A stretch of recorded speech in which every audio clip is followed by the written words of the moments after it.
जरांगेंनी सुद्धा आपली अवकात, आपली कुवत, आपण काय बोलतोय, कुणाबद्दल बोलतोय, कशाबद्दल बोलतोय, ह्याचं थोडंसं तारतम्य बाळगून बोलावं. त्यामुळे ते आत्ता पक्ष काढतील किंवा ओबीसीच्या प्रश्नावर बोलतील असं मला नाही वाटत. त्यामुळे सुरेश धसांना काय काय ज्ञान आहे, काय नॉलेज आहे? फिल्मी डायलॉग बाजी आणि चित्रपटामधले डायलॉग बोलले म्हणजे झालं का? त्यामुळे ओबीसीचा पक्ष असणं बोलून दाखवलं नव्हे, आज असणंच काळाची गरज. जरांगे नावाच्या एका कुठल्याही संविधानाचा अभ्यास नसणाऱ्या, आरक्षण पॉलिसी माहीत नसणाऱ्या, आरक्षण का दिलं गेलं, कुणाला दिलं गेलं, कशासाठी दिलं गेलं याची कुठलीही 1% सुद्धा ज्ञान नसणाऱ्या माणसाकडून ज्यावेळी ओबीसी आरक्षणामध्ये घुसखोरीचं सुतोवाच केलं, त्यावेळी आम्ही या जरांगेला अडवण्याचं काम या महाराष्ट्रामध्ये केलं. त्यामुळे सुनावणी घेण्यापेक्षा अगोदर तुम्ही इम्पेरिकल डेटा कलेक्ट करण्याच्या दृष्टिकोनातून, ओबीसीचं प्रमाण निश्चित करण्याच्या दृष्टिकोनातून तुम्ही काही प्रयत्न करणार आहात की नाही करणार आहात? जर जरांगेंना पाठिंबा देत असतील तर ओबीसीचे हक्क अधिकार त्यांना मान्य नाहीत का? ज्या बिंदू नियमावलीवरती अंजली दमानिया, सुरेश धस वगैरे यांनी आपली अक्कल पाजळली, ते खरं तर या महाराष्ट्राचं दुर्दैव आहे. आणि ओबीसी मात्र लढतो आणि जिथल्या तिथंच थांबतो. हे या ओबीसीचं दुर्दैव आहे. आणि मग मराठा समाजाला जर या क्लासमध्ये किंवा ओबीसी मध्ये टाकायचं असेल तर मराठा समाज मागासवर्गीय आहे का? हा खरं तर ओबीसीच्या बाबतीमध्ये आजही द्रोह इथल्या लोकनियुक्त सरकारांनी केलेला आहे. राज्यात येऊ घातलेल्या स्थानिक स्वराज्य संस्थांच्या निवडणुका आणि सुप्रीम कोर्टात प्रलंबित असणारी ओबीसी आरक्षणाची सुनावणी आणि ही सुनावणी वारंवार पुढे ढकलण्यात येते. अशातच महाराष्ट्रामध्ये ओबीसी विरुद्ध मराठा समाजाचा संघर्ष देखील पेटलेला दिसतोय. अशातच राज्यामध्ये भाजपला ओबीसींचा पक्ष म्हणण्यात येतं, पण तरीही ओबीसींचा नवा पक्ष काढण्याची काय गरज आता सध्या राजकारणात वाटतेय? या सर्व मुद्द्यांवर चर्चा करण्यासाठी आपल्यासोबत लक्ष्मण हाकेजी जोडले गेलेले आहेत. लक्ष्मण हाके हे ओबीसी आयोगाचे सदस्य राहिलेले आहेत आणि ओबीसी समाजाचा आवाज बनून ते गेले अनेक दिवसांपासून, अनेक महिन्यांपासून उपोषण करतायत, आंदोलन करताना आपल्याला पाहायला मिळते. लक्ष्मण हाकेजी, तुमचं स्वागत आहे खूप खूप टीओडी मराठीमध्ये. नमस्कार. हाके सर, आपण सर्वात पहिला एका मुद्द्यावर येऊयात, तो म्हणजे स्थानिक स्वराज्य संस्थांचा मुद्दा आणि त्याबद्दल सुप्रीम कोर्टात पेंडिंग असलेली सुनावणी ओबीसी आरक्षणाची.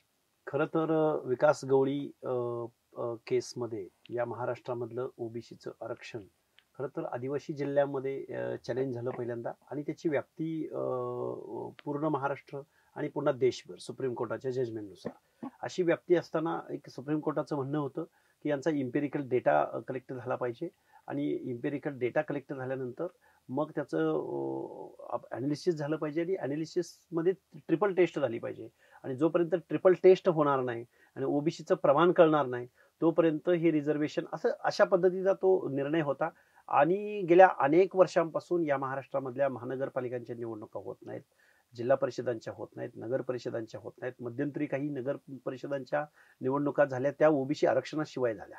आणि मग ही कोर्टामध्ये केस पेंडिंग आहे, सुनावण्या होत नाहीयेत, त्याची तारीख पुढे जाती. मला वाटते महाराष्ट्र शासनानं, मुख्यमंत्री महोदयांनी यामध्ये पुढाकार घेतला पाहिजे आणि सन्माननीय न्यायालयाला विनंती केली पाहिजे की तुम्ही ओबीसी आरक्षणावरती तुम्ही फास्ट ट्रॅक तुम्ही निर्णय घ्या किंवा हे सुनावण्या पूर्ण करा. आणि या सुनावण्या पूर्ण करून महाराष्ट्रामधल्या स्थानिक स्वराज्य संस्थांच्या आम्हाला निवडणुका घ्यायच्या आहेत.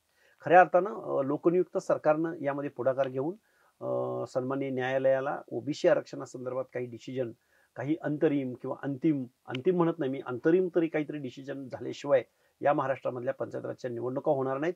आणि याच्यामध्ये एक ओबीसीचा आंदोलक म्हणून किंवा स्टेट बॅकवर्ड कमिशनचा एक माजी सदस्य म्हणून मला एक असं शासनाला किंवा मुख्यमंत्री महोदयांना तुमच्या माध्यमातून सुचवायचं आहे की जो बांठिया समिती तुम्ही या महाराष्ट्रामध्ये नेमलेली होती, या बांठिया कमिटीनं काही जुजबी माहितीच्या आधारे या महाराष्ट्रामधल्या ओबीसीच्या 56,000 जागा या महाराष्ट्रामध्ये होत्या, त्या निम्म्यावर आणलेल्या आहेत. आणि मला वाटतं याला कुठलाही तर्क नाही, कुठलंही लॉजिक नाही. मला वाटतंय माननीय मुख्यमंत्री महोदयांनी ओबीसीचं आरक्षण पूर्ववत होण्याच्या दृष्टिकोनातून सन्माननीय न्यायालयाला तशी विनंती करावी आणि महाराष्ट्रामध्ये लवकरात लवकर स्थानिक स्वराज्य संस्थांच्या निवडणुका घ्याव्यात. कारण लोकशाहीमध्ये अशा स्थानिक स्वराज्य संस्थांच्या विना किंवा लोकनियुक्त प्रतिनिधींच्या शिवाय जे राज्य चाललंय हे लोकशाहीला बाधा आणणारं आहे आणि लोकशाहीला थ्रेड्स पोहोचवणार आहे. पण तुमची काय भूमिका आहे की सुप्रीम कोर्टातली ही सुनावणी कशामुळे नेमकी प्रलंबित राहिली आणि कुठल्या बेसिसवर नेमकं स्थानिक स्वराज्य संस्थांच्या निवडणुकीत ओबीसींना आरक्षण दिलं गेलं पाहिजे? खरं तर सन्माननीय न्यायालयाला या महाराष्ट्रामध्ये इम्पेरिकल डेटा हवा होता आणि इम्पेरिकल डेटा कलेक्ट झाल्याशिवाय आणि इथलं प्रमाण पंचायत राज मधलं कळल्याशिवाय खरं तर निवडणुका किंवा पंचायत राज मधलं ओबीसीचं आरक्षण असा एक सुप्रीम कोर्टाला अपेक्षित होतं शासनाकडून. देशभरातल्या अनेक राज्यांनी असा डाटा कलेक्ट करायचा प्रयत्न केला. मध्य प्रदेश असेल, छत्तीसगड असेल, बिहार असेल, परंतु दुर्दैवानं फुले शाहू आंबेडकरांच्या या महाराष्ट्रामध्ये मात्र ओबीसींचा इम्पेरिकल डेटा कलेक्ट करण्याचा प्रयत्न या महाराष्ट्रामधल्या लोकनियुक्त सरकारांनी केला नाही. हा खरं तर ओबीसींच्या बाबतीमध्ये आजही द्रोह इथल्या लोकनियुक्त सरकारांनी केलेला आहे. आता माझी विनंती अशी आहे की ओबीसीनी मोठ्या विश्वासानं सन्माननीय देवेंद्र फडणवीस यांना मुख्यमंत्री केलेला आहे. त्यांनी हा इम्पेरिकल डेटा सुनावणी होण्याच्या अगोदर काही लॉजिकली काही इम्पेरिकल डेटा कलेक्ट करण्याच्या दृष्टिकोनातून काही निर्णय घेतला तर मला वाटते सुप्रीम कोर्टामधल्या सुनावणीला तो एक राज्य शासनाकडे एक चांगला ऐवज असेल. परंतु दुर्दैवानं या कुठल्याही प्रकारचं एक्झर्शन न करता सुनावणी घ्या आणि मग सुनावणीत जर कोर्टानं उद्या ओबीसी आरक्षणाच्या अपोज मध्ये जरी निर्णय दिला तर मला वाटतंय हे ओबीसीचं आरक्षण महाराष्ट्रामधलं संपेल की जे आता संपलेलं आहे पंचायत राज मधलं आणि निवडणुका होत नाहीत. खरं तर या गोष्टीकडे माननीय मुख्यमंत्र्यांनी गांभीर्यानं पाहायला हवं. म्हणजे तुमचा आता या सर्वांवर डायरेक्ट निशाणा हा सरकार म्हणजे सरकार कुठेतरी कमी पडतंय असं तुम्हाला वाटतंय पर्सनली? सरकार हे बघा नवनियुक्त सरकार निवडून आलंय, प्रचंड त्यांना यश संपादन त्यांनी केलेलं आहे. या महाराष्ट्राच्या जनतेनं 12-13 करोड जनतेने त्यांच्यावर विश्वास टाकलेला आहे आणि हा विश्वास टाकण्यामध्ये ओबीसीचा खूप मोठा सिंहाचा वाटा आहे. आणि उद्या तुम्ही सुनावणी घ्या पण सुनावणीला सुप्रीम कोर्टाचं जे काही म्हणणं आहे, जे काही जजमेंट आहे, त्या जजमेंटवर तुम्ही काय एक्झर्शन केलंय तर याचं उत्तर दुर्दैवानं नाही असं येत आहे.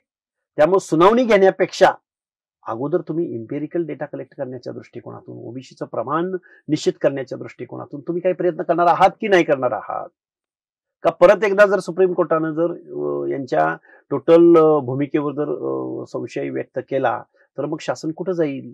अशा अनेक हे खूप टेक्निकल मुद्दे आहेत, हे कोर्टाचे मुद्दे आहेत. दुर्दैवानं यावरती कोणच काम करताना दिसून येत नाही. नक्कीच आता 25 फेब्रुवारीला याबद्दलची पुन्हा सुनावणी पार पडणार आहे. त्यावेळेस पाहावं लागेल की नक्की हा निकाल कुणाच्या बाजूने लागतो, ओबीसींना आरक्षण मिळतं की नाही. पण हाके जे आता एक नवीन मुद्दा राजकारणात चर्चेला आलाय तो म्हणजे ओबीसींचा नवा पक्ष काढावा हा मुद्दा. तर तुम्हाला वाटतं की ओबीसींचा नवा पक्ष निघेल किंवा असंही बोललं जाते की 2002 सालीच मुंडेंनी नवा पक्ष काढण्यासाठी काही प्रयत्न केले होते, यामध्ये किती तथ्य असेल किंवा तुम्हाला या सर्व मुद्द्यांवर काय वाटतं? खरं तर गोपीनाथराव मुंडे असतील, छगनरावजी भुजबळ असतील किंवा अजून कोण नेते असतील, इवन अगदी महादेव जानकर वगैरे ह्या मंडळींनी पण तसा प्रयत्न केलेला होता. अण्णासाहेब डांगेंनी तसा प्रयत्न केलेला होता. महाराष्ट्राला दुर्दैवाने ओबीसीची मुवमेंट महाराष्ट्रामध्ये रुजलेली नाही किंवा पर्क्युलेट झाली नाही. जर महाराष्ट्रामध्ये जर ओबीसीचा एखादा पक्ष खरोखरच तत्कालीन परिस्थितीमध्ये स्वर्गीय गोपीनाथराव मुंडे हे लोकनेते होते, त्यांनी जर तसा प्रयत्न केला असता तर मला वाटतं आजपर्यंतचा जो मधला स्पॅन आहे एवढ्या कालावधीमध्ये हा ओबीसीचा पक्ष आज महाराष्ट्राच्या राजकारणामध्ये रुळला असता आणि निश्चित एका निर्णायक ठिकाणी पोहोचला असता. पण मुंडे साहेब वगळता किंवा काही लोक वगळता, काही लोकांचा प्रयत्न वगळता या महाराष्ट्रामधलं असं साहस ओबीसी मधल्या कुठल्याही माणसानं करण्याचा प्रयत्न केला नाही. तसा व्हायला हवा होता. मग आत्ताचे जे नेते आहेत किंवा आत्ताचा जो कोणी प्रश्न उपस्थित केलाय, खरं तर त्यांनीच या प्रश्नावरती खरं तर अशी भूमिका घेतील एवढा त्यांचा वकूफ किंवा तेवढी हिंमत आत्ताच्या राजकारणामध्ये किती हा आहे? रोष थेट कोणाकडे आहे की ह्यांच्यात हा तेवढं रोष म्हणण्यापेक्षा ही लोक माननीय भुजबळ साहेब असतील किंवा पंकजाताई असतील, ते त्यांच्या पक्षामध्ये वरिष्ठ पातळीवरती आहेत, एकदम मोठ्या पदावरती आहेत. ताई तर आता मंत्री पदावरती आहेत. त्यामुळे ते आत्ता पक्ष काढतील किंवा ओबीसीच्या प्रश्नावर बोलतील असं मला नाही वाटत. कारण ओबीसीचं आज आरक्षण एवढं चॅलेंज केलं जात असताना, आरक्षणावरती एवढे एलिगेशन्स होत असताना, आरक्षणाच्या बाजूने ठामपणे भूमिका घेऊन रस्त्यावर उतरणाऱ्या नेत्याची आज गरज आहे. म्हणजे परिस्थिती व्हॅक्यूम ओबीसीच्या पक्षाचा महाराष्ट्रामध्ये प्रचंड आहे, पण निर्णय घेणारा तेवढ्या तोडीचा, तेवढा जबाबदार आणि जनमानसावरती इन्फ्लुएन्स असणारा नेता आज रोजी दुर्दैवानं महाराष्ट्रामध्ये आज रोजी नाही, हे दुर्दैव आहे. पण येऊ घातलेल्या काही कालावधीमध्ये या महाराष्ट्रामध्ये एक मजबूत असं संघटन आणि मग त्या संघटनेमधून पुढे जाऊन राजकीय पक्ष निश्चित निर्माण होणार याची मला खात्री आहे.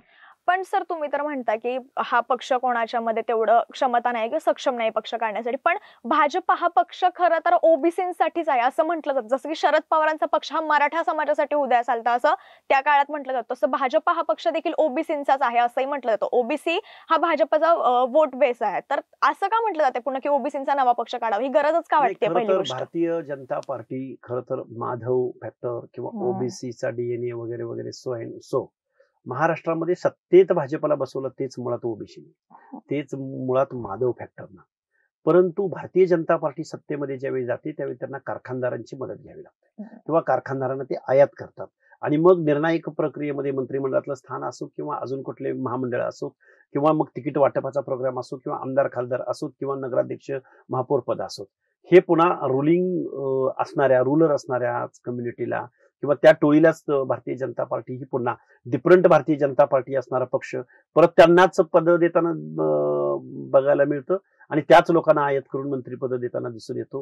हे खरं तर या महाराष्ट्राचं दुर्दैव आहे आणि ओबीसी मात्र लढतो आणि जिथल्या तिथंच थांबतो. हे या ओबीसीचं दुर्दैव आहे. म्हणून आताच्या परिस्थितीमध्ये भाजपा जरी ओबीसीचा डीएनए किंवा असं म्हणत असला तरी ओबीसीचे प्रश्न सोडवताना मात्र भाजप असो किंवा काँग्रेस असो किंवा राष्ट्रवादी असो, या महाराष्ट्रामध्ये फुले शाहू आंबेडकरांच्या महाराष्ट्रामध्ये ओबीसींना आजपर्यंत जेवढी जेवढी बजेट झाली त्या बजेटमध्ये 1% पुढं बजेटरी तरतूद 50 ते 60% ओबीसीच्या सामाजिक न्याय हक्कासाठी हा पुरोगामी महाराष्ट्र करू शकला नाही, हेही वास्तव आहे. त्यामुळे ओबीसीचा पक्ष असणं बोलून दाखवणं नव्हे, आज असणंच काळाची गरज आहे. अदरवाईज ओबीसीचे प्रश्न सुटतील असं मला वाटतं. तुम्ही म्हणताय की कोण सक्षम आहे किंवा नाही किंवा जे काही तुम्ही आता उल्लेख केला सर्व, मग तुम्हाला असं वाटतं की तुम्ही कुठेतरी जाऊन जर म्हणजे हा पक्ष जर निघाला तर त्याचं नेतृत्व तुम्ही कराल किंवा तुमच्या असं काही डोक्यात आहे? गेल्या 2-3 वर्षामध्ये आम्ही ओबीसीचं आरक्षणावरचं जे काही बालंट होतं, जरंगे नावाच्या एका कुठलाही संविधानाचा अभ्यास नसणाऱ्या, आरक्षण पॉलिसी माहित नसणाऱ्या, आरक्षण का दिलं गेलं, कुणाला दिलं गेलं, कशासाठी दिलं गेलं याची कुठलीही 1% सुद्धा ज्ञान नसणाऱ्या माणसाकडून ज्यावेळी ओबीसी आरक्षणामध्ये घुसखोरीचं सुतोवाच केलं त्यावेळी आम्ही या जरांगीला अडवण्याचं काम या महाराष्ट्रामध्ये केलंय. संघटन खूप मोठं असणं आवश्यक आहे. ओबीसीचा व्हॉइस बुलंद होणं खूप आवश्यक आहे. नॉर्थ असेल किंवा साऊथ असेल, नॉर्थमध्ये सुद्धा ओबीसीचे पक्ष निघतात, मुख्यमंत्री होतात. एक मुख्यमंत्री गेला तर दुसरा मुख्यमंत्री ओबीसीचा होतो. दुर्दैवानं फुले शाहू आंबेडकरांच्या महाराष्ट्रामध्ये अर्ध्याहून जास्त लोकसंख्या असणाऱ्या ओबीसीचा माणूस निर्णय प्रक्रियेमध्ये नाही आणि हा व्हॅक्यूम आज नाही तर उद्या सक्षमपणे या महाराष्ट्रामध्ये उभा राहील. आज कुणी बोलला असेल त्यांचं मी अक्षरशः त्यांचा आभार व्यक्त करतो की भविष्याची ही नांदी असेल आणि भविष्यामध्ये या महाराष्ट्रामध्ये ओबीसीचं एक एवढं लढाऊ संघटन असेल आणि लढाऊ पक्ष असेल यामध्ये मला शंका वाटत नाही. तुम्ही आता उल्लेख केला की ओबीसीचे मुख्यमंत्री होते की ओबीसीचे मेन चेहरे बऱ्याच ठिकाणी आहेत, तर आपल्या महाराष्ट्रात आतापर्यंत ओबीसीचा मुख्यमंत्री का मिळाला नाही किंवा गोपीनाथ मुंडे हे देखील मुख्यमंत्री होता राहिले असं आपल्या सर्वांनाच माहिती आहे, तर यामागचं कारण काय किंवा याच्यात पण कुठे राजकारण आहे का असं तुम्हाला वाटतं? विषय असा आहे, महाराष्ट्रामधला जो ओबीसी आहे, ओबीसी क्राऊड हा मुळात व्यवसायावर आधारित आहे. ओबीसी क्राऊड विजयंटी आहे, जे भटके विमुक्त जाती जमाती आहेत, हे प्रत्येकाचं प्रोबेशन ठरलेलं आहे. ते रूलर किंवा आपण राजकारण केलं पाहिजे. राजकारण हे फक्त या महाराष्ट्रामध्ये मराठा कुणबी या लोकांचं आहे, त्यांचं प्रोबेशन आहे ते. परंतु बलुतेदार असतील, अलोतेदार असतील किंवा भटके विमुक्त जाती जमाती असतील यांचं प्रोबेशन हा व्यवसाय आहे. त्यामुळे हजारो वर्षाचं ब्लड मध्ये रूलर असणं आणि पुन्हा आपल्या हक्क अधिकारासाठी आपल्याला एकत्रित आलं पाहिजे आणि एकत्रित येऊन आपला राजकीय पक्ष असला पाहिजे. 400-450 जातीनं एकत्र कोण आले? एका एक जात समोर ठेवली तर त्याच्यात 5-50 संघटना असतात. या 450 जातींना एकत्रित घेऊन जातीपातीच्या पलीकडे जाऊन ओबीसी क्लास सुरक्षित करण्याच्या दृष्टिकोनातून आजपर्यंत या महाराष्ट्रामध्ये काम झालं नाही. दुर्दैवानं आता पण होताना दिसून येत नाही, पण भविष्यामध्ये मात्र हे निश्चित होऊ शकतं. साऊथमध्ये एक रामास्वामी पेरियर नावाचा माणूस ओबीसीचा एक आश्वासक चेहरा मिळाला. नॉर्थमध्ये रामविलास पासवान असतील, लालू प्रसाद यादव असतील, मुलायम सिंग यादव असतील किंवा नितीश कुमार असतील किंवा याच्याही अगोदर जाऊन कर्पुरी ठाकूर असतील आणि मग या सगळ्यांचा एक कलेक्टिव्ह व्हॉइस होता, आणि कलेक्टिव्ह व्हॉइस दुर्दैवाने या महाराष्ट्रामध्ये झाला नाही. जाती जातीच्या संघटना उदयास आल्या परंतु ओबीसी म्हणून एकत्रित आला नाही, येऊ दिला नाही किंवा निवडणुका जिंकण्यासाठीचं जे काही एक यंत्र असतं, तंत्रज्ञान असतं, ते सगळं इथल्या रुरल कम्युनिटीच्या हातामध्ये राहिलं, कारखानदारी त्यांच्या हातामध्ये राहिली, आमदार खासदार तिकीट वाटण्याचे पक्ष यांच्या हातामध्ये राहिले. त्यामुळं दुर्दैवानं या महाराष्ट्रामधला ओबीसी बजेटसाठी तरसतोय. बजेटसाठी महाराष्ट्राचा 1% बजेटरी तरतूद महाराष्ट्रातल्या अर्ध्या लोकसंख्येला म्हणजे ओबीसीना मिळत नाही. हे महाराष्ट्रामधल्या असंघटित असणाऱ्या ओबीसीचं दुर्दैव आहे. पक्ष निघेल की नाही पुढे जाऊन हे सगळे पुढे बघण्याच्या गोष्टी आहेत सगळ्या. पण जर असं झालं आणि महाराष्ट्रात जर ओबीसी म्हणजे ओबीसीचा चेहरा मिळाला मुख्यमंत्री म्हणून, तर तुम्ही बऱ्याच जणांचे आता उल्लेख केले बऱ्याच राज्यांमधले, तर महाराष्ट्रात कुठला चेहरा असू शकतो तुमच्या मनात असणार कुठला चेहरा जो ओबीसी मुख्यमंत्री? जर तरला राजकारणात समाजकारणात काही किंमत असते असं मला वाटत नाही, परंतु पक्षच नाही निघाला तर ते कसे मुख्यमंत्री होतील? नाही, पण आत्ताच्या मुवमेंट हे बघा एखाद्या पक्षाच्या अजेंड्यावरती काय आहे. आजपर्यंत ओबीसीनी भाजपला सत्तेत बसवलंय म्हणून काय भाजपच्या एखाद्या माणसाचं मुख्यमंत्री पदासाठी नाव येताना दिसून येत नाही दुर्दैवानं. त्यामुळे एखादा पक्ष एखादं संघटन जोपर्यंत महाराष्ट्रामध्ये उभं राहणार नाही आणि ते संघटन उभं करण्यासाठी एखादा चेहरा पुढे येणार नाही.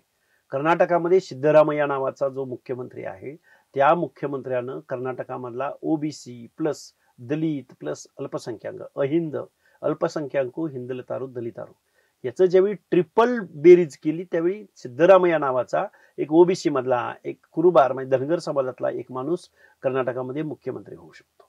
तेवढा जातीपातीच्या पलीकडे क्लासच्या पलीकडे जाऊन 12-13 करोड जनतेच्या दायित्वाची जबाबदारी न वागणारा जोपर्यंत नेता महाराष्ट्राला मिळणार नाही तोपर्यंत मला नाही वाटत की महाराष्ट्राच्या मुख्यमंत्रीपदी त्याचं नाव घेतलं जाईल. हा झाला आत्ताचा नवीन जो चर्चेतला मुद्दा होता तो. पण आता आपण वळलं की मराठा विरुद्ध जो ओबीसी संघर्ष आहे आता पुन्हा एकदा महाराष्ट्रात पेटलाय. गेल्या वर्षातही अनेक पाहायला मिळाला तो संघर्ष.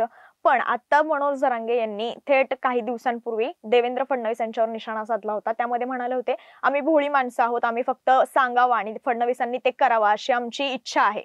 तर फडणवीस हे खरंच मनोज जरांगेंच्या मागण्या मान्य करतील आणि तुमचा थेट विरोध कोणाला? मराठा आरक्षणाला आहे, मनोज जरांगेंना आहे, की नेमका कशाला तुमचा विरोध नेमका कुठल्या भूमिकेला आहे? मराठा आरक्षण किंवा मनोज जरांगेंना आमचा विरोध असायचं काहीच कारण नाही.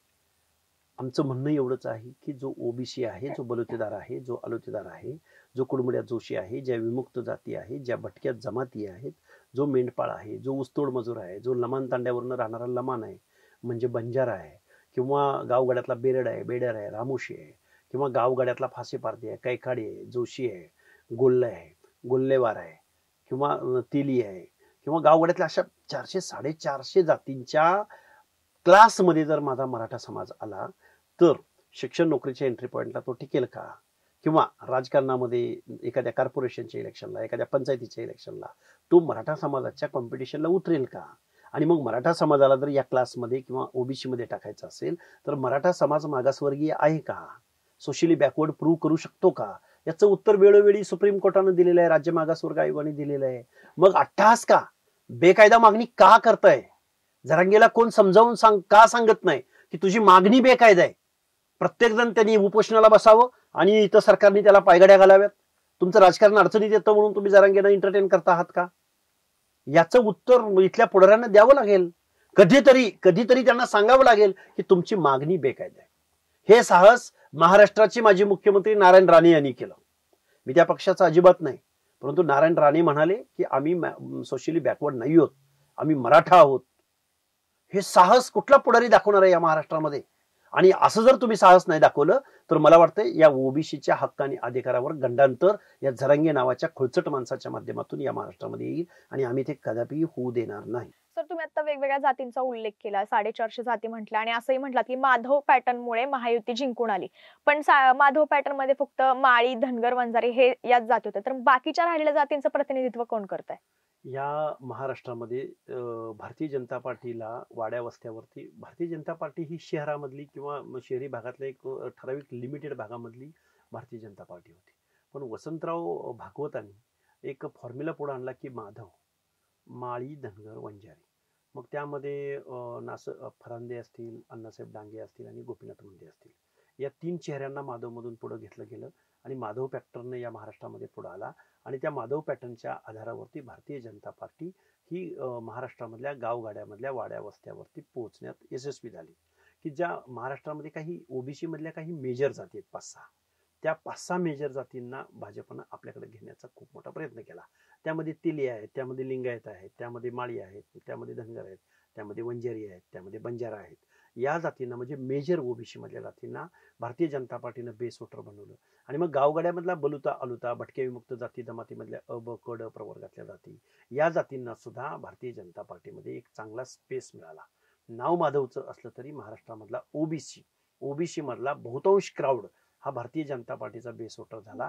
आणि कधी काळी ज्या भारतीय जनता पार्टीचा मूळ पक्ष जो जनसंघ होता, ज्यांची चिन्ह पंथी होती, म्हणजे भटाबामणांच्या घरी असलेली पंथी, गावगाड्यातल्या वाड्या वस्त्यावरती, माळ्याच्या, धनगराच्या, वंजाऱ्याच्या, लिंगायताच्या, तेल्याच्या घराघरामध्ये वाड्या वस्त्यावरती पंथी नेण्याचं काम जर कुठल्या पॅटर्नने केलं असेल तर ते त्या माधव पॅटर्नने केलं. पण महाराष्ट्रामधला ओबीसी क्राऊड हा खरोखरच भारतीय जनता पार्टीला आजपर्यंत खूप मोठ्या मनानं साथ देत आलेला आहे. परंतु भारतीय जनता पार्टीनं मात्र सत्तेमध्ये बसल्यानंतर त्या ओबीसींचं सबलीकरण करण्याऐवजी महाराष्ट्रामधल्या कारखानदारांना, वतनदारांना, पैसेवाल्यांना, मॅन मनी मसल पॉवरवाल्यांना परत सत्तेमध्ये मानाचं स्थान दिलं. हे या महाराष्ट्रामधल्या ओबीसीचं दुर्दैव आहे. पण सर, तुम्ही आता म्हणताय की कुठलाच पुढारी अशी भूमिका घेत नाही, त्यांना सांगत नाही. पण मागेच आता त्यांनी जे एक उपोषण केलं होतं तेव्हा सुरेश धस भाजपचे आमदार स्वतः जाऊन तिथे त्यांना भेटले. त्यांनी उपोषण कुणाचंही न ऐकणाऱ्या जरांगींनी त्यांच्याकडून पाणी पिऊन किंवा काही घेऊन उपोषण सोडवलं. या सगळ्या भाजपच्या नेत्यांच्या भूमिकेकडे तुम्ही कसं पाहता? भाजपचं, मी सुरेश धसांना भाजपचा नेता वगैरे मानत नाही. ते आष्टी पाटोदा शिरूरचे आमदार आहेत. ते आलेत कुणाच्या मतावर निवडून, तर माळी, धनगर, वंजारी यांच्या मतावर. कारण तो मतदारसंघच असा आहे की तिथं ओबीसीचं निर्णायक मतदान आहे. आणि त्यानेही त्यांच्या विजयी सभेमध्ये सांगितलंय की मी धनगरांच्या मतावर निवडून आलोय. मग असं येणारा माणूस त्याच धनगरांच्या हक्क अधिकाराचं बद्दलचं रोस्टर असेल, बिंदू निमावले असेल, बे जिल्ह्यामधला जे काही त्यांनी मुक्ताफळं उधळली, मला वाटतंय त्या ओबीसींच्या मनामध्ये अक्षरशः त्यांना स्वतःची लाज वाटली असेल की आपण या माणसाला निवडून दिला. त्यामुळे सुरेश धसांना काय ज्ञान आहे, काय नॉलेज आहे? फिल्मी डायलॉग बाजी आणि चित्रपटामधले डायलॉग बोलले म्हणजे झालं का? धस वगैरे सोडून द्या. आणि जरांगींचं तर आता काय, मला नाही वाटत की जरांगींना या महाराष्ट्रामध्ये कोण सिरियस घेईल.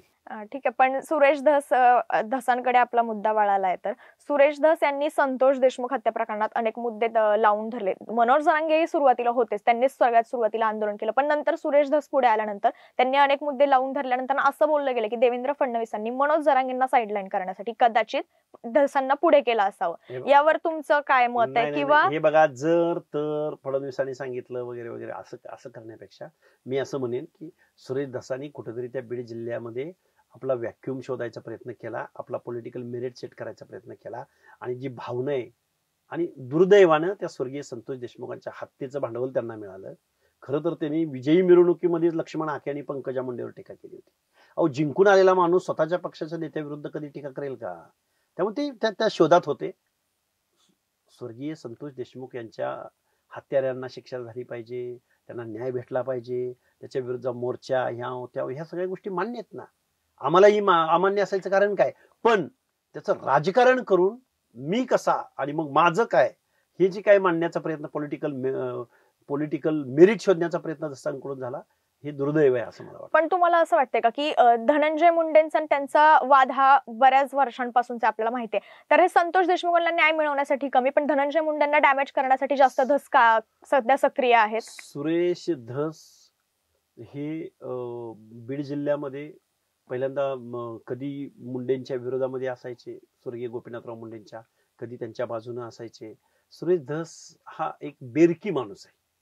म्हणजे राजकारणामध्ये निवडणूक जिंकण्यासाठी जर उद्या कोणाच्या पाया पडायची वेळ आली, उद्या एखाद्या वेळेस ते धनंजय मुंडेंच्या पाया पडताना सुद्धा मीडियासमोर पाया पडतील किंवा त्यांच्या खांद्यावरती हात ठेवून ते काही करायला तयार होतील. निवडणुका जिंकणं हा एक कलमी कार्यक्रम या लोकांचा आहे. त्यांना ते सोशल जस्टिस किती कळतं आणि त्याच्यावर त्यांची काय भूमिका आहे हे कधीतरी त्यांच्या मुलाखतीमधून त्यांना प्रश्न विचारला गेला पाहिजे. की जर जरांगेंना पाठिंबा देत असतील तर ओबीसीचे हक्क अधिकार त्यांना मान्य नाहीत का? ओबीसींचं आरक्षण घालवायचंय का धसांना? आणि मग ज्या मतदारसंघामध्ये ओबीसीचं क्राऊड हा 60-70% ज्या आष्टी पाटोदा शिरूरमध्ये, त्या लोकांना विचारून आलेत का की मी जरांगेंना पाठिंबा देतोय, तुम्ही तर मला निवडून दिलंय पण मी आता जरांगेंना पाठिंबा देतोय? हे प्रचंड याची उत्तर कधीतरी धसांकडून इथल्या मीडियानं घेतली पाहिजेत. सर धसांनी मागे आता जसं संतोष देशमुख यांची हत्या झाली, सोमनाथ सूर्यवंशी नावाचे त्यांची हत्या झाली. धस हे यांच्या संतोष देशमुखांच्या हत्येमध्ये अनेक प्रकारे आवाज उठवतात मुद्दे, पण सोमनाथ सूर्यवंशींच्या एका सभेमध्ये बोलताना त्यांनी सांगितलं की पोलिसांवर असणारे गुन्हे मागे किंवा एकंदर त्यांनी पोलिसांना झाकून घेण्याची भूमिका घेतली. त्याबद्दल खरं तर हा सुरेश धसांचा खरा चेहरा इथे एक्सपोज झाले असं मला वाटतं. जातीवादी चेहरा महाराष्ट्रानं पाहिला. आज आंबेडकरी जनतेमध्ये किंवा सोमनाथ सूर्यवंशी हा एका वडार समाजातला, ज्या आईनं दगड फोडून ज्या मुलाला वकील बनवलेला होता, एक जागृत असा एक तरुण आज त्या संविधानाच्या प्रती जी काही घटना घडली परभणीमध्ये त्या परिसरामध्ये त्या प्रकरणामध्ये तो बळी गेला. हा पोलीस डिपार्टमेंटचा जो कोण अधिकारी आहे त्या अधिकाऱ्याची बॅक हिस्ट्री एवढी प्रचंड वादग्रस्त आहे. त्या माणसाचं समर्थन करणं किंवा त्याला कव्हर करणं सुरेश धसांसारख्या लोकप्रतिनिधीला शोभा देणार नाही. त्यामुळे सुरेश धस तुम्ही थोडंसं सोमनाथ सूर्यवंशीच्या बाबतीमध्ये निश्चित चुकलेले आहात. तुम्ही जी काही भूमिका घेत आहात ती काही हेतू मनामध्ये ठेवूनच तुम्ही ही भूमिका घेतलेली असा माझा त्यांच्यावर आरोप. सर आता जो आपण मागे जो मुद्दा घेतला संतोष देशमुख, आपण बीडमध्ये जर पाहिलं तर वंजारी पोलीस जास्त दिसतात बीडमध्ये असं बोललं जातंय. तर हे वंजारी जातीचेच पोलीस असण्यामागे काही कारण असेल किंवा तुम्ही ह्या घटनेकडे कसं बघताय पूर्ण जे हे जर तर आणि हे फेक माहितीवर ही सगळी वक्तव्य कुणी कधी क्वांटम काढलाय? पोलिसांची सांगतो ना, पोलिसांची संख्या किती, एकूण महसूल मधल्या अधिकाऱ्यांची संख्या किती, शिक्षकांची एकूण संख्या किती, ज्या बिंदू नियमावलीवरती अंजली दमानिया, सुरेश धस वगैरे यांनी आपली अक्कल पाजळली तिथं शिक्षकाचा एकूण क्वांटम किती, सरप्लस झालेल्या शिक्षकांची संख्या 1300च्या घरात आहे. आणि त्यामधले विजयंती ड प्रवर्ग, विजयंती क प्रवर्ग म्हणजे धनगर, ड प्रवर्ग म्हणजे वंजारी आणि ब प्रवर्ग यांचा टोटल क्वांटम जातो 200-250 सरप्लस शिक्षकांचा त्यांना तो सरप्लस म्हणून दिसतात. किंवा इथं वंजारी आणले गेले म्हणून ज्यांनी जी अक्कल पाजळली तिथं 1300 लोक ओपन मधली आलेली आहेत. त्याच्याकडे त्या सुरेश धसचं किंवा त्या अंजलीताई दमानियाचं लक्ष गेलं नाही. परत हे शिक्षक कधी आले तर तो क्षीरसागर नावाचा आत्ताचा जो आमदार आहे तो शिक्षण सभापती होता त्याच्या कालावधीमध्ये, आणि त्याच वेळी सुरेश धस हे राज्यमंत्री होते. म्हणजे यांनीच जे काही तिथं षडयंत्र पैसे घेऊन लोक आणली गेली तिथं, आणि त्याचं सावरण्याचं काम 2014 मध्ये पंकजा मुंडेंना तत्कालीन मंत्री म्हणून करावं लागलं. ही फॅक्ट आहे. या फॅक्टवरती ही लोक कधीच बोलत नाही. पण सर एकीकडे पंकजा मुंडे स्वतः सुद्धा बोलले की मी पालकमंत्री असताना इथे कुठले अधिकारी आणले नाहीत, धनंजय मुंडे होते त्यावेळेस हे अधिकारी आणलेले. विषय हा सुरेश धस राज्यमंत्रीपदी असतानाच आहे. 13-14 नंतर भाजपची सत्ता आली किंवा त्यानंतर महाविकास आघाडी आली किंवा त्यानंतर परत महायुती आली. टोटल क्वांटमचा विचार करा ना कधीतरी. एकूण शिक्षकांची संख्या किती, एकूण पोलिसांची संख्या किती, आणि मग त्यामध्ये वंजारी किती किंवा त्यामध्ये ओबीसी कधी, हे कधी कुणी आकडेवारी निश्चित सांगितलंय का? बरं, पण जरी आपण जातीला घेऊनच जर फक्त बघत नसेल तर बरेच पोलीस असे जे वाल्मिक कराड जो आहे आता सध्या अटकेत त्याच्या किंवा धनंजय मुंडेंच्या मर्जीतले आहेत असं बोललं जाते. फक्त ठीक आहे वंजारींचे नाहीये. नोकरीमध्ये असलेल्या लोकांना क्रायटेरिया पूर्ण केल्याशिवाय बदली होत नाही किंवा क्रायटेरिया पूर्ण असल्याशिवाय त्यांना जिल्हा बदलता येत नाही किंवा विभाग बदलता येत नाही. आताची कालची पोलीस भरती झाली ना, कालच्या पोलीस भरतीमध्ये 138 वंजारी समाजाची पोरं भरती झाली. 138 फक्त एका वंजारी जातीची. मग त्यांची संख्या, आडनाव बघितलं की त्यांची संख्या दिसते ना, पण टोटल संख्या किती हा पण विषय कधीतरी कधीतरी झाला पाहिजे ना. तुम्हाला वाटतं वाल्मिक कराड प्रकरणामध्ये जेवढं धनंजय मुंडेंचं नाव गवलं जाते खरं त्यांचा त्याच्यामध्ये हात असू शकतो? म्हणजे ज्या प्रकारे त्यांच्यावरती राजीनाम्यासाठी दबाव आणला जातोय किंवा त्यामध्ये त्यांचा खरंच हात असू शकतो किंवा काहीतरी त्यांचा त्याच्यामध्ये हस्तक्षेप असेल असं तुम्हाला वाटतंय? एवढं चार्जशीट दाखल झालंय, एवढं इन्व्हेस्टिगेशन चालू आहे, SIT आहे, CID आहे, त्याच्यामध्ये जर त्यांचा इन्फ्लुएन्स असेल, त्यांचं जर काही दिसत असेल तर त्यांना आरोपापासून कोण वाचवू शकणार आहे? पण त्यात कुठंच काही दिसत नसेल तर ह्यांचा राजीनामा घेतला पाहिजे हे म्हणणं किती संयुक्त आहे. त्यामुळे या प्रश्नांचे उत्तर मला वाटते पॉलिटिकल आरोप प्रत्यारोप होणं ठीक आहे ना, पण त्याचा इन्फ्लुएन्सच नसेल किंवा त्याचं कुठं इन्व्हॉल्वमेंटच दिसत नसेल तर ते प्रशासन तर कसं तुम्हाला अटक करणार किंवा त्यामध्ये तुमची इन्व्हॉल्वमेंट दाखवणार असेल तर तुम्हाला सोडा असं कोणी म्हणायला पुढे येणार नाही. त्यामुळे ह्या गोष्टी आपल्या न्याय व्यवस्थेवर, पोलीस प्रशासनावर थोडा विश्वास सर, ते जर आरोपी असतील तर नक्कीच त्यांना कोणी सोडा किंवा त्यांना आरोपी करू नका म्हणणार नाही. पण ह्याच्यामध्ये जर पाहिलं भगवानगडावरचे जे नामदेव शास्त्री महाराज आहेत यांनी मात्र धनंजय मुंडेंना झाकतायत असं बोललं जात होतं. त्यांनी जी भूमिका मांडली. नाही, कसं असतं, ज्यावेळी एखाद्या समाजाचे किंवा एखादं पीठ असतं किंवा एखादा मठ असतो तिथं येणारा क्राऊड त्या कम्युनिटीनं प्रेरित असतो. त्या लोकांच्या मनामध्ये विश्वास निर्माण करण्यासाठी ते कोण नामदेव शास्त्री बोलले. गुन्हेगारांचं समर्थन कुठेही कधीही कुणीही करू नये, पण एखाद्या कम्युनिटीचा मूड चालवत असताना त्यांना त्या लोकांच्या मनामध्ये सुरक्षितता निर्माण होण्यासाठी ते बोलले असतील. पण त्यामधला काही भाग हा निश्चित समर्थनीय नाही की जो त्याने आरोपीच्या बद्दल बोलले. पण बाकीच्या ज्या काही गोष्टी आहेत त्या गोष्टी थोडा त्याच्याबद्दल विचार होऊ शकतो. परंतु महंत पदावर बसलेल्या माणसांनी या गोष्टी जबाबदारीने बोलल्या पाहिजेत असं मला वाटतं. आणि त्याच्यानंतर जो मुद्दा होता हाकेजी, तो म्हणजे पंकजा मुंडेंना नामदेव शास्त्रींनी एकदा सांगितलं गडावरून कुठलेही राजकीय वक्तव्य किंवा मुद्दे मांडायचे नाहीत. पण याच्यामध्ये पुन्हा एकदा नामदेव शास्त्री महाराजांनी राजकीय भूमिका मांडली. त्यांचा या मुद्द्यावर नेमका काय म्हणजे धनंजय मुंडेंना वाचवण्यासाठी किंवा पंकजा मुंडेंना इशारा देण्यासाठी हे होतं, पंकजा मुंडेंना डॅमेज करण्यासाठी पुन्हा होतं असं तुम्हाला वाटतं? काय झालंय, फार पूर्वी काळापासून म्हणजे भारत नावाचा देश जोपर्यंत अस्तित्वात आला किंवा उपखंड अस्तित्वात आला तेव्हापासून धर्म आणि राजकारण याच्यामध्ये पुसटशी सुद्धा सीमारेषा नाही. धर्म अडचणीत आला त्यावेळी राजकारण पुढे आलं, राजकीय व्यक्तिमत्व पुढे आली, किंवा राजकारण अडचणीत आलं त्यावेळी धर्मानं त्याला साथ दिलेली. ह्या गोष्टी आपण वेगवेगळ्या करूच शकत नाही मुळामध्ये. पण या सगळ्या गोष्टी करत असताना ते राजकारण आणि धर्मकारण, धर्मातले लोक व्यक्ती राजकीय लोकांना सपोर्ट करतात आणि राजकारणातली लोक धर्मातल्या लोकांना सपोर्ट करतात, हे आजपर्यंत राजकीय भूमिका घडत आलेले आहेत. त्यामुळे पंकजा मुंडे त्यांना त्यावेळी सोयीच्या वाटल्यात असतील म्हणून टीका केली असेल. आज धनंजय मुंडे त्यांना अडचणीचे वाटतात किंवा त्यांच्या बाजूने उभं राहिलं पाहिजे असं त्यांना वाटलं म्हणून ते बोलत आलेले आहेत. त्यामुळे धर्म आणि राजकारण खूप वेगळं आहे असं मी मानत नाही.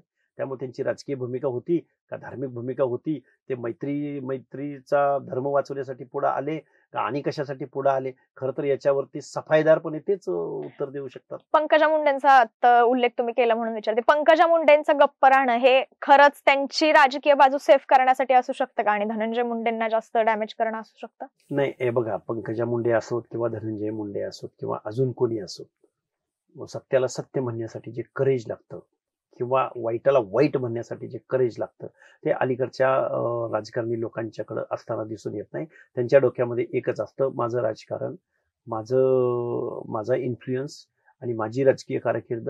असं जर प्रत्येक जण भूमिका घेत राहिले तर मला वाटतं सामान्य माणसाच्या बाजूनं या व्यवस्थेमध्ये कोणीही असणार. तसंच कुठेतरी होताना दिसतंय का सध्या, की संतोष देशमुखांचा मुद्दा बाजूला राहिला नाही, यामध्ये राजकारणच जास्त, मुंडे घराणंच पुन्हा जास्त चर्चेत आले? निश्चित स्वर्गीय संतोष देशमुख यांच्या हत्यारांना शिक्षा झाली पाहिजे, कठोरातली कठोर शिक्षा झाली पाहिजे, ही भूमिका तुम्ही मांडताय. पण यांच्याकडून हो, मग दुर्दैव हेच आहे ना, सुरेश दसानी त्यांचं पॉलिटिकल मेरिट शोधणं, धनंजय मुंडेंना कसं डॅमेज करता येईल ते पाहणं, पंकजाताईंनी शांत राहणं किंवा त्यांनी त्यांची भूमिका व्यक्त करणं न करणं किंवा पुढे येऊन बोलणं न बोलणं, हे प्रत्येक जणाचा ज्याचा त्याचा तो विषय आहे.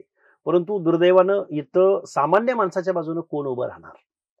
आज स्वर्गीय संतोष देशमुखांच्या विरोधामध्ये काही खूप मोठं वातावरण उभं राहिलं, पण त्याच वेळी माऊली सोट नावाचा जो धनगर समाजातला तरुण आहे, जो ऑनर किलिंग झालं ज्याच्या बाबतीमध्ये, त्या माणसाच्या बाजूने कोणी उभं राहिलं नाही दुर्दैवानं या महाराष्ट्रामध्ये. पुणे जिल्ह्यातल्या राजगुरुनगर येथे 2 गिरी गोसावी समाजातल्या 2 चिमुरड्यांची हत्या झाली. किती मानवतेला काळीमा फासणारी ही घटना होती.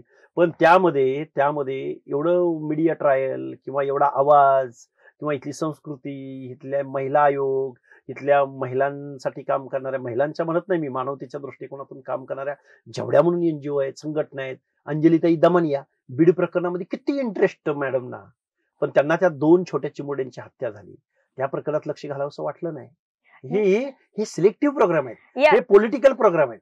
कुणाला तरी संपवणं आणि कुणाला तरी हे करणं, हे दुर्दैवाने महाराष्ट्रातल्या बऱ्याच सेन्सिटिव्ह घटना किंवा मुद्दे हे झाकून किंवा दबवण्यासाठीच हे प्रकरण जास्त गाजलं किंवा चर्चेत आणलं गेलं असं. हे बघा, देशमुख प्रकरणातल्या त्या आरोपींना, हत्यारांना शिक्षा झालीच पाहिजे, काय वाद असायचं काहीच कारण नाही.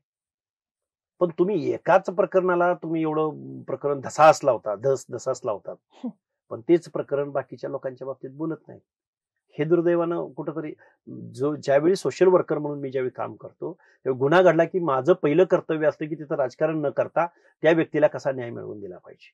मग एका व्यक्तीला न्याय मिळवून देत असताना बाकीच्या कुठल्याच गोष्टीचं मला देणं घेणं नाही, असं कसं म्हणू शकता तुम्ही? तुम्ही म्हणता अंजली दमानिया सध्या सारखं म्हणजे किंवा धस ह्या सगळ्या मुद्द्याला सारखं खतपाणी घालतात असं आपण म्हणू, पण यांना कुठून तरी राजकीय पॉवर मिळते किंवा राजकीय कुठून तरी पाठिंबा आहे असंही बोललं जातं. तुम्हाला वाटतं का की खरं असं असेल किंवा कोणाची ताकद असेल त्यांच्या मागे? ताकद कुणाची माहिती नाही मला, त्यांच्या मागे खूप मोठी ताकद असेल, खूप मोठा आका असेल. पण मला हे वाटतं की त्यांनी पुढे येऊन ह्या गोष्टी करत असताना सिलेक्टिव्ह प्रोग्राम राबवू नयेत. मग लोक पण बोर होतात अशा प्रोग्रामला. सिलेक्टिव्ह एकच सूट सकाळी दुपारी संध्याकाळी, बाकीच्या प्रकरणावर बोलायचंच नाही. लोक अक्षरशः मेटाकुटीला येतात. त्या घटना घडलेल्या असतात, या बाईंनी यांच्या विरुद्ध खूप मोठा आवाज उठवलाय, आपल्याला या प्रकरणामध्ये न्याय भेटेल. कितीतरी लोक कॉल करतात पण त्याच्यावर बोलत नाही, त्या चकार शब्द बोलत नाही. सर ह्या प्रकरणामध्ये जे राख माफिया असतील किंवा जे कोणी आरोपी असतील त्यांच्यावर कारवाई करण्याची मागणी मनोज जरांगेंनी सुद्धा केली, पण मनोज जरांगेंच्या मेहुण्यावरच काही दिवसांपूर्वी वाळू माफिया म्हणून कारवाई करण्यात आली, त्याला तडीपार करण्यात आलं. पण त्याच्यानंतर मनोज जरांगेंनी देवेंद्र फडणवीसांवर एकेरी शब्दात उल्लेख करत बरेच काही इशारे दिले की तुझा कार्यक्रम करायला मला वेळ लागणार नाही. हे विधान जरांगेंचे ह्या सगळ्या घटनेकडे किंवा विधान हे जे काही केलंय मनोज जरांगेंनी हे कितपत योग्य आहे मुख्यमंत्री पदाच्या व्यक्तीला बोलणं? हे बघा, महाराष्ट्राचा मुख्यमंत्री म्हणजे 12-13 करोड जनतेचा मुख्यमंत्री असतो. ते मुख्यमंत्री वैयक्तिक राहत नाहीत. महाराष्ट्रामधल्या निवडून दिलेल्या, मतदान केलेल्या न केलेल्या महाराष्ट्राचं ते मुख्य आहे. त्यांच्या बाबतीमध्ये असं कोणी बोलत असेल तर ते वाईट वाटणं साहजिकच आहे. परंतु जरांगेंनी सुद्धा आपली अवकात, आपली कुवत, आपण काय बोलतोय, कुणाबद्दल बोलतोय, कशाबद्दल बोलतोय, ह्याचं थोडंसं तारतम्य बाळगून बोलावं. आणि असं तारतम्य नाही बाळगलं तर मग त्याचं काय होतं ते तुम्हाला वेगळं सांगायची आवश्यकता नाही. सर हा सगळा मुद्दा आत्ताचा राजकीय जो काय होता चालू घडामोडींमधल्या आपण चर्चा केली, पण मग आता सध्या पुन्हा एकदा आपण विधान परिषदेच्या मुद्द्याकडे एकदा बोलूयात. विधान परिषदेच्या जागा काही रिक्त आहेत, त्यातल्या एका रिक्त जागेवर तुमची वर्णी लागेल अशी चर्चा सुरू आहे. तुम्हाला इच्छा आहे विधान परिषदेच्या या आमदारकीपदी तुमची वर्णी लागावी किंवा? नाही, मुळात महाराष्ट्रामध्ये बघा, मी आता सामान्य कार्यकर्ता आहे, ओबीसीचा कार्यकर्ता आहे. मी माझा आवाज उठवण्यामध्ये एक सामान्य नागरिक म्हणून महाराष्ट्रामध्ये यशस्वी झालेलो आहे. म्हणजे प्रश्न ज्यावेळी तुम्ही मांडता, बोलता आणि तुम्ही ज्यावेळी न्यायाची भूमिका घेऊन उठता त्यावेळी तुम्हाला ते पद असलंच पाहिजे असं काही नाही. परंतु ते पद असल्यानंतर जर अजून काही तुम्हाला जास्त गोष्टी किंवा परिवर्तनाच्या दृष्टिकोनातून काही करता येत असेल, तोच आवाज तुम्हाला कायद्याच्या सभागृहात मांडण्याची संधी भेटत असेल तर याच्यामध्ये नाही म्हणण्याचा पण प्रश्न उद्भवत नाही. पण याच्याही पलीकडे जाऊन या महाराष्ट्रामध्ये लक्ष्मण हाके एकटा आत जाण्यापेक्षा या महाराष्ट्रातून 5-50 ओबीसीची पोरं कशी आतमध्ये जातील यावरती काम करायला आपल्याला निश्चित आवडेल. तुम्ही नक्कीच म्हणता हे तुम्ही कराल पण पुढे भविष्यात, पण तुम्ही मागे जेव्हा कॅबिनेट मंत्रिमंडळाचा विस्तार होणार होता त्यावेळेस कॅबिनेट मंत्रिपदाची सुद्धा इच्छा व्यक्त केली होती आणि आता तुम्ही म्हणता की माझ्यापेक्षा मी माझ्या मुलांना म्हणजे समाजातल्या मुलांना याच्यासाठी संधी देईल, पण तुम्ही मागे तर या पदासाठी मागणी म्हणजे इच्छा व्यक्त केली होती. हे बघा, ओबीसी मधल्या लोकांच्या मनामध्ये एक काय विजिगिषी असं आता मराठी मधला शब्द आहे, त्यांच्या मनामध्ये एक ऊर्जा निर्माण करण्यासाठी हे माझं वक्तव्य होतं. कारण पत्रकारांनी मला प्रश्न विचारला की तुम्ही विधान परिषदेवर तुमच्या नावाची चर्चा आहे. अरे म्हणलं, काय विधान परिषद देत आहे?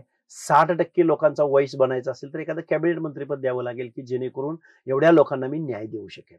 विधान परिषदेत मला दिलं तर मी एखादा विषय प्रश्न मांडू शकेन, पण मंत्रीपद द्यायचंच असेल तर कॅबिनेट मंत्रीपद द्या. आम्ही 60% लोकांचं प्रतिनिधित्व कसं करायचं? हा मी एक सहज मी उत्तर दिलेलं होतं. कॅबिनेट मंत्री देतील नाही देतील तर तो माहित नाही. राजसत्ता राजपाट माझं वाक्य आहे ते नेहमीच.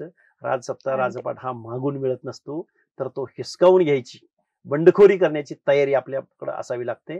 ज्यावेळी आपण पंक्तीची भाषा बोलतो, पंक्तीला भेटलं पाहिजे असं ज्यावेळी म्हणतो त्यावेळी आपल्या ताटात निश्चित येत असतं.